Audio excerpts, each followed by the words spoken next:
Pourquoi certaines transformations chimiques ne conduisent pas toujours à la consommation de la totalité du réactif limitant? Nous pouvons expliquer ce résultat dans le chapitre « Évolution spontanée d'un système chimique », en expliquant notamment la notion de transformation non totale. Pour certaines réactions chimiques, lorsque nous mélangeons des réactifs, ici par exemple en proportion stoichiométrique, nous pouvons observer que la concentration des produits augmente très vite, puis plus lentement, pour atteindre un état final, et la concentration des réactifs diminue très vite au départ, puis plus lentement aussi.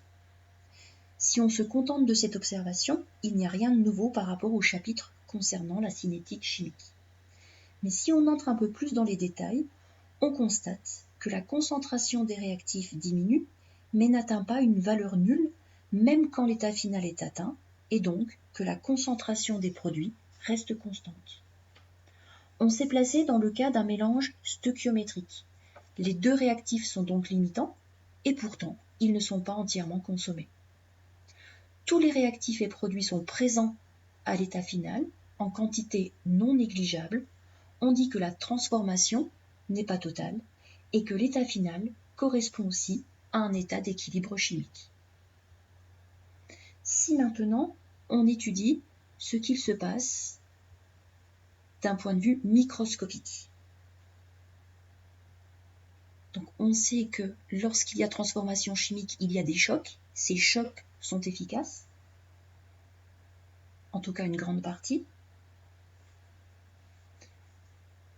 Et lorsqu'on se trouve dans l'état final, on constate qu'il y a toujours des chocs entre les entités chimiques, pourtant le système n'évolue plus.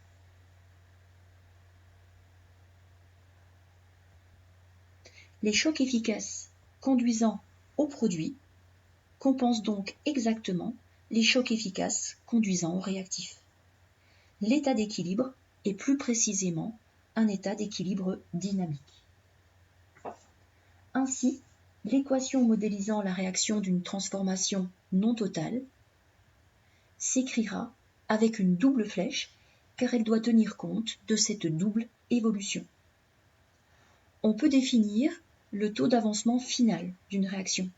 C'est le quotient de l'avancement final par l'avancement maximal. C'est une grandeur sans unité. Les deux avancements s'expriment donc dans le même système d'unités, en général en mol. Pour une transformation totale, ce taux d'avancement final doit être proche de 1, car xf est égal à xmax. Pour une transformation non totale, forcément, taux sera inférieur à 1. Maintenant, intéressons-nous à l'évolution spontanée d'un système pour une transformation modélisée par l'équation de réaction A plus BB donne CC plus DD. On définit le quotient de réaction qui correspond au rapport des produits des concentrations des produits sur le produit des concentrations des réactifs.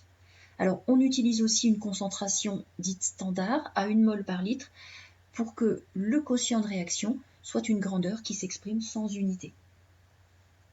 À noter que l'eau solvant n'intervient pas dans l'écriture du quotient de réaction, même si elle figure dans l'équation. Il en est de même pour une espèce solide ou non miscible. Donc, toutes les espèces sont forcément dissoutes et ce sont leur concentration effective qui sera prise en compte. À l'équilibre chimique, le quotient de réaction s'écrit QREC. Et expérimentalement, on peut vérifier qu'il est indépendant de la composition initiale du milieu réactionnel. On peut donc définir une constante d'équilibre, grand K, telle que QREC est égal à grand K, et grand K ne dépendra que de la température.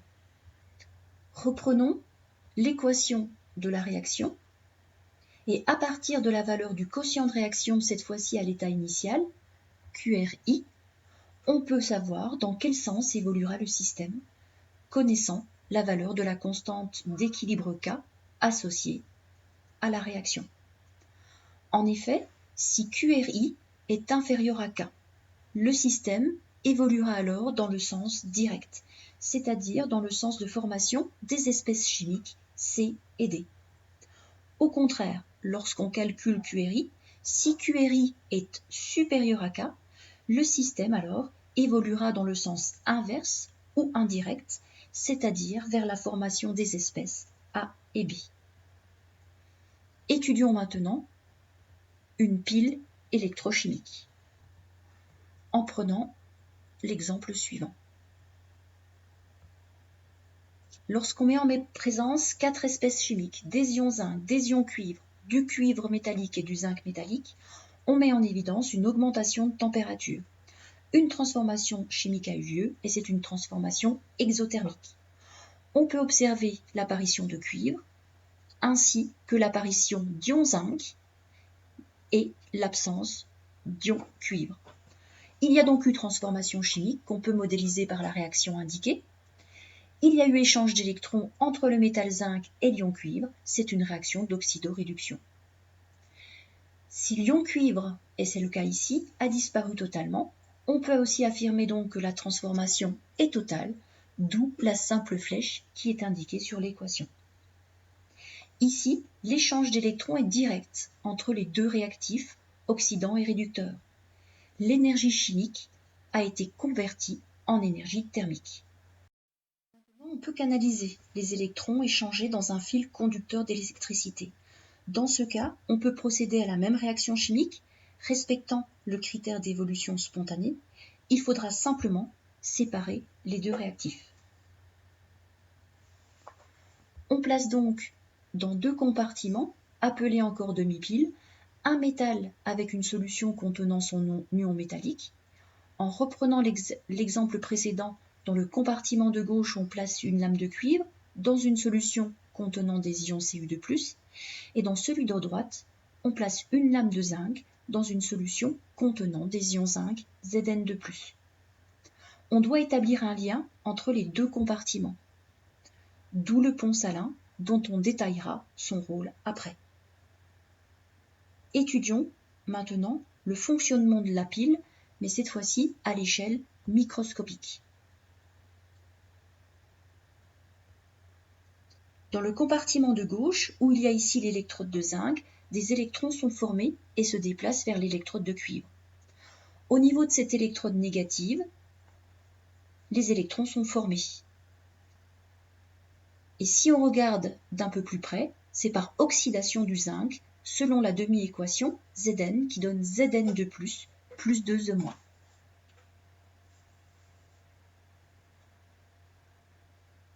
Lorsque les électrons arrivent au niveau de l'électrode positive, ils vont être cette fois-ci consommés par les ions cuivre.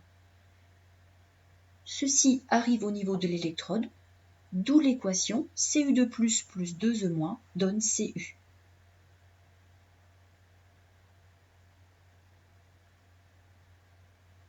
On aura donc un dépôt de cuivre qui se formera sur cette électrode, en plus.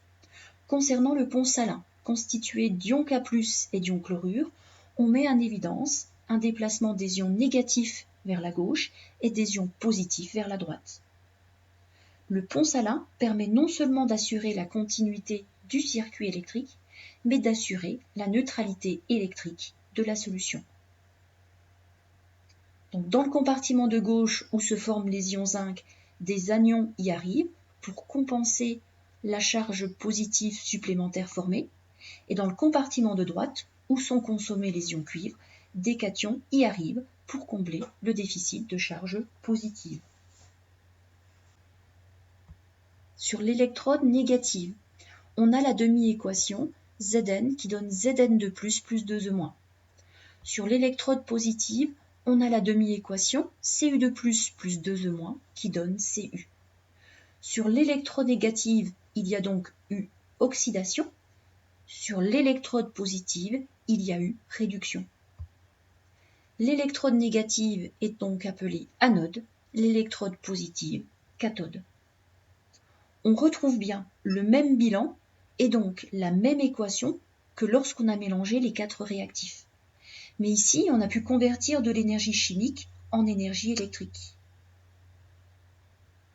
On peut définir aussi quelques caractéristiques d'une pile.